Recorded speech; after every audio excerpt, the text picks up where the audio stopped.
Hello everyone, welcome to my channel study smart with R K. ये आज की 6 June की कुमार गौरव सर की करंट अफेयर्स क्लास का रिवीजन है, जिसमें हम उनके 11 करंट अफेयर क्वेश्चंस, मैदान सीरीज़ वाले क्वेश्चन और ललन टॉप वाले क्वेश्चंस का रिवीजन करेंगे। आपको क्लास पसंद आए तो प्लीज़ वीडियो को लाइक, शेयर और सब्सक्राइब ज़रूर कीजिएगा। और इसकी PDF आपको मेरे टेलीग्राम चैनल पर मिल जाएगी, जिसका लिंक डिस्क्रिप्शन में है। तो चलिए स्टार्ट करते हैं। फर्स्ट क्वेश्चन है कि विश्व पर्यावरण दिवस 2024 जो है वो कब मनाया गया है। तो ये कब मनाया गया है? 5 जून को मनाया गया है। और इसका होस्ट कौन है इस बार? Saudi Arabia. 5 जून 1972 को जो है UNEP की स्थापना होती है, संयुक्त राष्ट्र पर्यावरण कार्यक्रम की, जिसका हेडक्वार्टर मुख्यालय नैरोबी में है। और इसी दिन जो क्या होता है, स्टॉकहोम सम्मेलन भी होता है। ये SDG पर जो है, सस्टेनेबल डेवलपमेंट जो गोल्स होते हैं उन पर ये पहला सम्मेलन था। पहली बार जो ये कब सेलिब्रेट किया है एनवायरनमेंट डे? 5 जून 1973 को। उस समय इसकी थीम थी ओनली वन अर्थ। इस बार इसकी थीम है 2024 की भूमि बहाली, मरुस्थलीकरण और सूखे से निपटने की क्षमता। मरुस्थलीकरण रोकथाम दिवस 17 जून को मनाया जाता है। फुटबॉल दिवस 25 मई को, मरखोर दिवस 24 मई को, जल दिवस 22 मार्च को, पृथ्वी दिवस 22 अप्रैल को, जैव विविधता दिवस 22 मई को, सुनामी दिवस 5 नवंबर, ओजोन परत संरक्षण दिवस 16 सितंबर को। नेक्स्ट क्वेश्चन है कि QS वर्ल्ड यूनिवर्सिटी रैंकिंग 2025 में शीर्ष स्थान किसे मिला है। तो इस रैंकिंग के अंदर पहला स्थान मिला है MIT जो यूनिवर्सिटी है, मैसाचुसेट्स यूनिवर्सिटी ये USA की है, उसे मिला है। दूसरा इंपीरियल कॉलेज लंदन का है, उसे मिला है। टॉप 100 के अंदर जो है भारत की कोई भी यूनिवर्सिटी इसमें शामिल नहीं है, लेकिन 118वीं रैंक पर और भारत में टॉप पर है IIT बॉम्बे, और 150वीं रैंक पर है IIT दिल्ली। ये भारत में फर्स्ट पर है और ये भारत में सेकंड पर है। नेक्स्ट है कि भारत की कुछ रैंकिंग्स की बात करें तो 93 करप्शन परसेप्शन इंडेक्स में, 39 यात्रा पर्यटन में, इसको WEF वर्ल्ड इकोनॉमिक फोरम जारी करता है। 134 HDI इंडेक्स में UNDP जारी करता है। 108 जेंडर इनइक्वालिटी, ये भी UNDP जारी करता है। 126 पीस और हैप्पीनेस में, दूसरी सेकंड है प्लास्टिक मिसमैनेजमेंट में, चौथी रैंक फायर पावर में, थर्ड यूनिकॉर्न में, 111 हंगर भुखमरी के अंदर, 10वीं जो साइबर क्राइम में, और 159 जो है प्रेस फ्रीडम इंडेक्स के अंदर है। नेक्स्ट क्वेश्चन है अर्थ केयर उपग्रह किसने लॉन्च किया है। तो ये एक तो JAXA और यूरोपियन जो स्पेस एजेंसी है, उन दोनों ने मिलकर इसको लॉन्च किया। कहाँ से लॉन्च किया है? कैलिफोर्निया USA से। किससे लॉन्चिंग व्हीकल क्या है? फाल्कन 9 है। लॉन्च क्यों किया है? बादलों के निर्माण कि पृथ्वी के टेम्परेचर पर क्या इफ़ेक्ट पड़ता है, क्या प्रभाव पड़ता है, इसलिए ये देखने के लिए इसको लॉन्च किया कि बादलों के निर्माण का जो है पृथ्वी के टेम्परेचर पर क्या प्रभाव पड़ता है। और पहला संपर्क जो इस उपग्रह ने साधा है, किसके साथ साधा है? साउथ अफ्रीका के साथ। Next loop x mission ISRO और JAXA का है। निसार इसरो और नासा का है। और इंड OS महासागर निगरानी प्रणाली है इंडिया USA की। नेक्स्ट क्वेश्चन है पहली बार मैंग्रोव के वैश्विक मूल्यांकन के तहत रेड लिस्ट किसने जारी की है। तो रेड लिस्ट जारी करने का काम कौन सी संस्थान करती है? IUCN international union for conservation of nature. इसकी स्थापना 1948 में होती है। हेडक्वार्टर इसका ग्लान स्विट्ज़रलैंड के अंदर है। पहली बार रेड लिस्ट जारी करी है मैंग्रोव वनस्पति के लिए वैश्विक मूल्यांकन के लिए, मतलब क्या इसका प्रभाव है, क्या कहाँ पर क्या है, कम खतरा है, कहाँ पर ज़्यादा खतरा है। तो भारत के अंदर कम खतरा कहाँ पर है? बंगाल की खाड़ी, सुंदरवन जो वेस्ट बंगाल के अंदर है, वहाँ पर जो मैंग्रोव वनस्पति है उनको सबसे कम खतरा है। और सबसे ज़्यादा जो खतरा है वो कहाँ पर है? एक तो साउथ इंडिया में और श्रीलंका मालदीव की सीमा पर है। एक बात करें कि मैंग्रोव जो वनस्पति है, पूरी मैंग्रोव वनस्पति जो विश्व की 50% जो वनस्पति खतरे में है। मैंग्रोव वनस्पतियों को जो है 36 क्षेत्रों में जो है डिवाइड कर दिया गया अलग अलग। इसका कारण क्या है खतरे में होने का? कि चक्रवात है, वृक्षों की कटाई है, टेम्परेचर का बढ़ना। इन्हें जो है इस वनस्पति को सुंदरी वृक्ष कहा जाता है। सुंदरी वृक्ष ही मैंग्रोव वनस्पति होते हैं। इनका कार्य क्या होता है? इन वनों का चक्रवातों को रोकना और उसके प्रभाव को कम करना। सर्वाधिक अगर मैंग्रोव वनों की बात करें तो पहला स्थान है वेस्ट बंगाल का, दूसरा है गुजरात में। नेक्स्ट है WWF संस्थान, विश्व वन्यजीव कोष 1961 में स्थापना होती है। इसके लोगों में पांडा है और क्या बोलते हैं हेडक्वार्टर इसका जो है स्विट्ज़रलैंड, ग्लैंड स्विट्ज़रलैंड में इसका हेडक्वार्टर है। WEF विश्व आर्थिक मंच 1971 की स्थापना होती है, हेडक्वार्टर जिनेवा में है, इसकी शीतकालीन बैठक दावोस में होती है। UNDP संयुक्त राष्ट्र विकास कार्यक्रम 1965 को स्थापना होती है, न्यूयॉर्क हेडक्वार्टर है और ये HDI इंडेक्स जारी करता है। नेक्स्ट क्वेश्चन है कि भारत के किस पड़ोसी देश ने इजरायली पासपोर्ट धारकों पर प्रतिबंध लगाने की घोषणा की है? तो किसने की है? मालदीव ने। मालदीव के प्रेसिडेंट का नाम क्या है? मोहम्मद मुइज़ू है। इसने अभी क्या किया है कि इजरायली जो पासपोर्ट धारक है, जिनके पास इजराइल पासपोर्ट है, उनको बैन कर दिया है। कारण क्या है? इजराइल गाजा का संघर्ष जो है इसका कारण बताया गया है। और राजधानी क्या है मालदीव की? माले। संसद का नाम क्या है इसकी? मालदीव की मजलिस है। नेक्स्ट बात करते हैं कि कवरत्ती और जो मिनिकॉय द्वीप है लक्षद्वीप पर ही है, और कवरत्ती और मिनिकॉय के बीच में 9 डिग्री अक्षांश रेखा है, और मिनिकॉय और मालदीव के बीच में 8 डिग्री है, और अंडमान और निकोबार के बीच में 10 डिग्री अक्षांश रेखा। नेक्स्ट है कि इंडिया का मैप है, इसके थ्रू हम समझते हैं कि कौन कौन सी जो बाउंड्री है किससे किन किन स्टेट से टच होती है। तो पाकिस्तान से कौन कौन सी बाउंड्री लगती है? लद्दाख है, जम्मू कश्मीर है, पंजाब है, राजस्थान और गुजरात, इसकी बाउंड्री पाकिस्तान से लगती है। फिर नेक्स्ट चाइना की बात करें, इससे लगती लद्दाख है, हिमाचल प्रदेश, उत्तराखंड है, इधर सिक्किम है, ये चाइना से इसकी बाउंड्री। भूटान है, अरुणाचल प्रदेश है, इससे चाइना की बाउंड्री लगती है। फिर बात करें म्यांमार की, म्यांमार से कौन कौन से स्टेट्स की बाउंड्री लगती है? एक है अरुणाचल प्रदेश, नागालैंड, मणिपुर है और मिज़ोरम है। बांग्लादेश से किसकी बाउंड्री लगती है? यह मेघालय, असम है, वेस्ट बंगाल है और त्रिपुरा है, इससे जो है बांग्लादेश की बाउंड्री लगती है। नेक्स्ट नेपाल की बात करें तो इससे लगती है उत्तराखंड है, यूपी है, बिहार है, वेस्ट बंगाल है और सिक्किम है। नेक्स्ट क्वेश्चन है 6th की 18वीं लोकसभा चुनावों में कितने मतदाताओं की भागीदारी ने जो विश्व रिकॉर्ड बनाया है? तो कुल जो जितने भी मत डले हैं उसमें से 64.2 करोड़ जो है इतने मतदाताओं ने भागीदारी की है वोट डालने के अंदर, जिसमें से 31.2 करोड़ जो है वो फीमेल्स हैं। अब बात करें कि जो G7 के जो देश हैं जिनमें कौन कौन से? Germany, France, Japan, USA, Canada, England और इटली। अगर अपन इनके सारे देशों के टोटल वोटर्स को भी अगर मिलाएं तो इसका 1.5 गुना जो है हमारे वोटर्स के बराबर होता है जिन्होंने वोट डाला है। नेक्स्ट है कि 543 सीटों पर वोट इलेक्शन हुए हैं। एक पार्टी है NDA, एक है नेशनल डेमोक्रेटिक अलायंस है और एक है Indian national development inclusive alliance है। NDA को मिली है 292 सीट्स और इंडिया अलायंस को मिली है 233 सीट्स।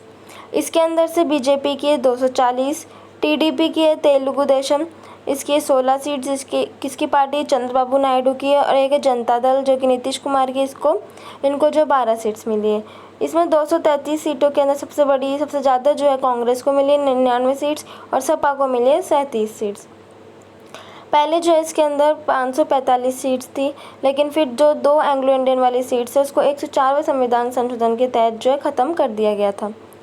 नेक्स्ट है कि जो 17वीं लोकसभा थी, ये तो 18वीं के चुनाव थे, 17वीं लोकसभा का क्या हुआ कि उसको राष्ट्रपति ने जो है भंग कर दिया। कौन सा आर्टिकल के तहत? आर्टिकल 85(2). और निर्विरोध जीतने वाले कौन है? मुकेश दलाल है, सूरत से हैं। फिर है कि विधानसभा चुनाव भी हाल ही में संपन्न हुए, उनका रिजल्ट भी 4 जून को है। 2 स्टेट्स के अंदर उड़ीसा और आंध्र प्रदेश। तो उड़ीसा में जो पहले कौन थे 24 साल से राज किया जिन्होंने, वो है नवीन पटनायक बीजू जनता दल से, लेकिन अब वो जो है इनका एंड हो चुका है और अब जो है BJP आ चुकी है यहाँ पे सिंगल मेजोरिटी के साथ। 147 में से 78 जो है इसमें वोट मिले हैं। आंध्र प्रदेश की बात करें, इसमें मेजोरिटी किसकी है? TDP की है, चंद्रबाबू नायडू की जो पार्टी है। 175 में से 135 सीट्स मिली है। नेक्स्ट क्वेश्चन है कि न्यूयॉर्क इंडियन फिल्म फेस्टिवल 2024 में सर्वश्रेष्ठ अभिनेत्री का अवार्ड किसे मिला है? सान्या मल्होत्रा को मिला है। कौन सी फिल्म के लिए? मिसेस फिल्म के लिए। तो इस फिल्म में ये बताया गया है कि घर की चुनौतियाँ और कैरियर के साथ साथ मतलब कौन कौन सी चुनौतियाँ आती हैं, इस फिल्म के अंदर ये बताया गया है। फिर कान फिल्म फेस्टिवल में फिल्म निर्माता का अवार्ड किसे मिला है? अभी पायल कपाड़िया को। नेक्स्ट क्वेश्चन है हरियाणा स्वच्छ वायु परियोजना किसके सहयोग से प्रारंभ की जाएगी?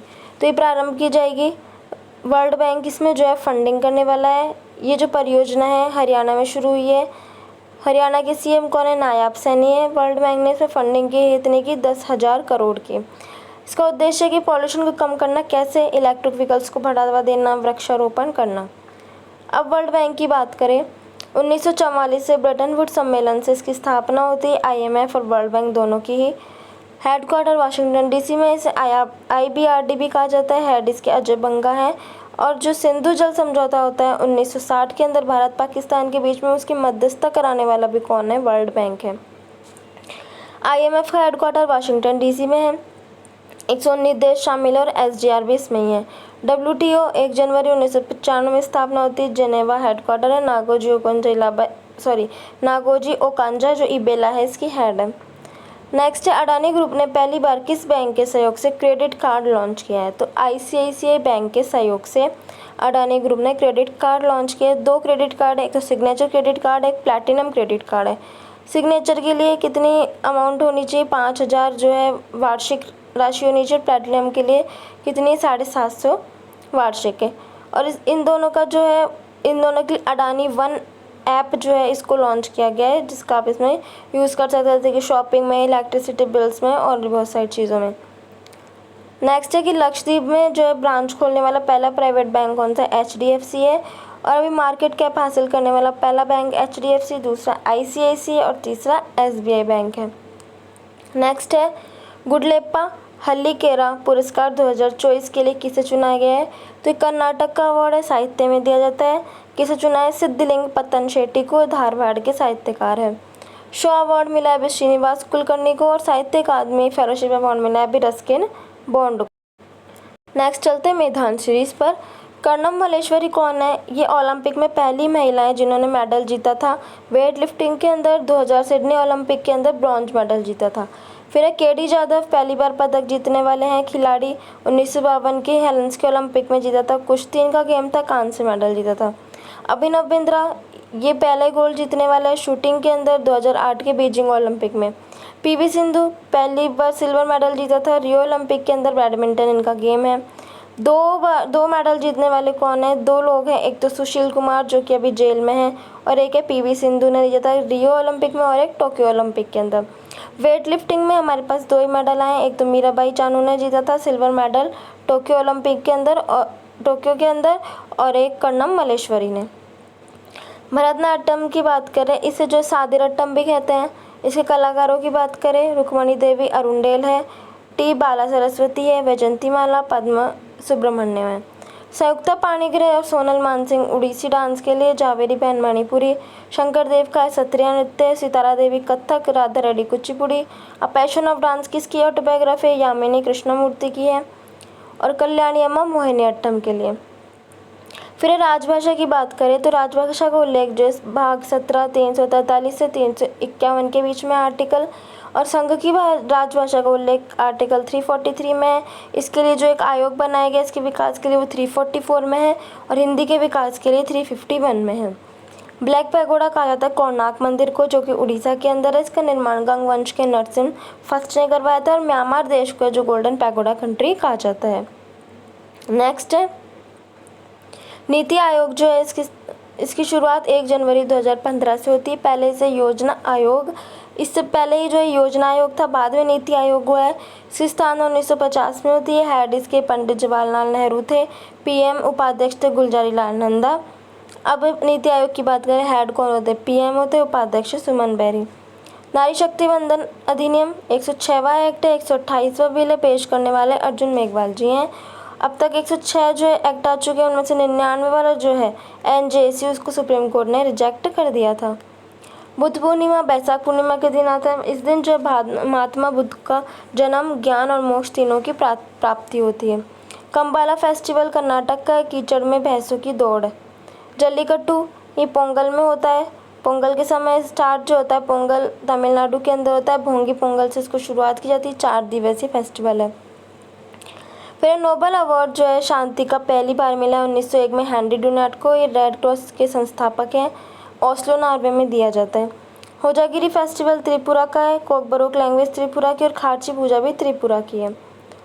कॉप फर्स्ट होता है 1995 में बर्लिन जर्मनी के अंदर। ये UNFCCC जो संस्थान है उसकी कॉन्फ्रेंस ऑफ पार्टीज होती है, जिसकी स्थापना 1944 में होती है। कॉप 28 UAE में होता है। कॉप 27 शर्म अल शेख मिस्र के अंदर। कॉप 8 जो है भारत के अंदर होता है 2002 के अंदर। नील्स बोर का जो परमाणु मॉडल है उसके अनुसार किसी भी ऑर्बिट में अधिकतम इलेक्ट्रॉन की संख्या क्या होगी, तो ये इसके लिए फॉर्मूला होता है 2n² का। अगर n 1 है तो k जो है 2 हो जाएगा, 2 है तो l 8 हो जाएगा। इसमें n की वैल्यू पुट करेंगे तो ये सारे आंसर आ जाएंगे। नेक्स्ट है कि प्रतिरोध R जिसके रेजिस्टेंस की बात करें इसका मात्रक होता है ओम। ये लेंथ के तो डायरेक्टली प्रोपोर्शनल होता है, मतलब कि अगर R बढ़ेगा तो लेंथ भी बढ़ेगी, और एरिया के इन्वर्सली प्रोपोर्शनल होता है, अगर प्रतिरोध बढ़ेगा तो एरिया कम होगा। जंग लगने पर जो कलर्स की बात करें तो लोहे का कलर जंग लगने पर लाल हो जाता है, तांबे का हरा और चांदी कैसे हो जाती है काली। अधिक भेदन क्षमता वाली किरणें कौन सी, गामा रेज हैं। चट्टानों की आयु ज्ञात करने के लिए यूरेनियम 235 का यूज़ किया जाता है और जीवाश्म के लिए कार्बन 14। pH स्केल की खोज सोरेनसन ने की थी। जहरीली शराब में मुख्य कारक क्या होते हैं, CH3OH होता है जहरीली शराब, मैथिल अल्कोहल जिसे बोलते हैं, और एथिल अल्कोहल जो पीने वाली जो होती है उसे बोलते हैं CH3CH2OH, लिख कर भी इसको बोलते हैं। नेक्स्ट है लल्लन टॉप वाले क्वेश्चन। महर्षि वाल्मीकि एयरपोर्ट अयोध्या में स्थापित हुआ है। एक्सपोसेट और पोएम थर्ड PSLV 1958 से लॉन्च किए गए उनको। भारतीय राष्ट्रीय सहकारी डेयरी महासंघ का हेडक्वार्टर आनंद गुजरात के अंदर है। पहली बार मल्टी स्पोर्ट्स बीच गेम दीव में होते हैं, पहली रैंक मध्य प्रदेश की है। महाराष्ट्र की पहली महिला पुलिस महानिदेशक रश्मि शुक्ला। 2024 का पहला चक्रवात अल्वारो मेडागास्कर में आता है। 4 स्टार्स ऑफ डेस्टिनी बुक किसकी है, मनोज मुकुंद नरवाणे की है। यूनेस्को का 46वां सत्र जो है उसका अध्यक्षता कौन करेगा, भारत, और 45वां का करा सऊदी अरेबिया ने। इसमें 2 जो है शामिल होते हैं इस समय में, एक तो शांति निकेतन को यूनेस्को में शामिल किया गया था 41वीं हेरिटेज और 42वीं होयलेश्वर मंदिर। स्वच्छ सर्वेक्षण पुरस्कार में पहला स्थान महाराष्ट्र का, राज्य में और शहर में इंदौर और सूरत। नेक्स्ट है कि घुड़सवारी में अर्जुन अवार्ड पाने वाली पहली भारतीय महिला दिव्यकीर्ति सिंह है। अटल सेतु मुंबई को नवी मुंबई से कनेक्ट करने के लिए 21.9 किलोमीटर लंबा है। मकरविलक्कू फेस्टिवल केरल में होता है, सबरीमाला मंदिर में, पोंगल तमिलनाडु में होता है, अट्टुकल पोंगल जो है केरल के अंदर होता है। नेक्स्ट है कि विंग्स इंडिया 2024 एशिया की सबसे बड़ी नागरिक उड्डयन प्रदर्शनी कहाँ पर होती है, हैदराबाद में बेगमपेट स्थान पर। NAB का 19वां शिखर सम्मेलन उगांडा कंपाला के अंदर। Statue of social justice doctor Bhimrao Ambedkar ji की आंध्र प्रदेश विजयवाड़ा के अंदर स्थापित प्रतिमा का अनावरण होता है। स्टैचू ऑफ इक्वलिटी ये भी इन्हें की है, USA के अंदर है। राम मंदिर नागर सलीम बनता है, 22 जनवरी को इसका उद्घाटन होता है। वास्तुकार कौन है, चंद्रकांत श्री सोमपुरा। मूर्तिकार के कौन है, अरुण योगीराज। फिर है UN महासभा के 78वें सत्र के अध्यक्ष कौन है, डेनिस फ्रांसिस। पहली महिला हेड कौन थी इसकी, Vijayalakshmi Pandit. CK Naidu lifetime achievement award Ravi Shastri और फारूक इंजीनियर को प्राप्त हुआ है। फिर है 75वें गणतंत्र दिवस पर इमैनुअल मैक्रोन जो चीफ गेस्ट थे, जो कि फ्रांस के राष्ट्रपति हैं। नेक्स्ट है ग्रैंड स्लैम जीतने वाले सबसे उम्रदराज खिलाड़ी रोहन बोपन्ना है। 2024 का भारत का पहला यूनिकॉर्न कौन सा है, क्रूटिम। दूसरा है परफ्यूस। TRAI telecom regulatory authority of India के हेड कौन बने, अनिल लाहोटी। और एक्ट कौन सा है, 97 का। झारखंड के CM चंपई सोरेन है। UPI भुगतान स्वीकार करने वाला पहला यूरोपीय देश कौन सा है, फ्रांस है। तो ये था कुमार गौरव सर की क्लास का रिवीजन। आपको क्लास पसंद आए तो वीडियो को लाइक ज़रूर कीजिएगा और इसकी PDF आपको मेरे टेलीग्राम चैनल पर मिल जाएगी। Thank you for watching.